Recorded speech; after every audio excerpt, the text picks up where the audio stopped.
नमस्कार दोस्तों, स्वागत करता हूं अभिनेता ऑफिशियल न्यू में। हमारे चैनल पर पहली बार आए हो तो हमारे चैनल को सब्सक्राइब करें और वीडियो के लाइक करें। ये खबर है खेसारी लाल यादव जी के एक बवाल मूवी के बारे में, जिस मूवी का नाम है डोली सजा के रखना। उसी मूवी के बारे में बहुत ही बड़ी जानकारियाँ देने वाला हूँ दोस्तों। वीडियो को पूरा देखें तभी समझ में आएगी हमारी सारी बातें आप लोगों को। इस फिल्म को लेकर एक बहुत ही बड़ी खबर आ रही है कि इस फिल्म को अब यूट्यूब पर रिलीज़ किया जाएगा 3 दिसंबर 6:30 पर। जी हाँ दोस्तों, 3 दिसंबर 6:30 पर इस फिल्म को रिलीज़ किया जाएगा सुबह में।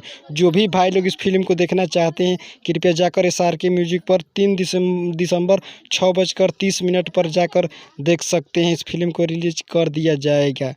जो भी भाई लोग सिनेमा घर में देख लिए हैं, जो भी भाई लोग यूट्यूब पर नहीं देखे हैं, कृपया इस फिल्म को यूट्यूब पर जाकर देख सकते हैं 3 दिसंबर 6:30 पर। उम्मीद करता हूं कि ये खबर आप लोगों को अच्छी लगी हो तो हमारे चैनल को सब्सक्राइब करें और वीडियो को लाइक करें और साथ ही शेयर करें। जय हिंद, जय भोजपुरी।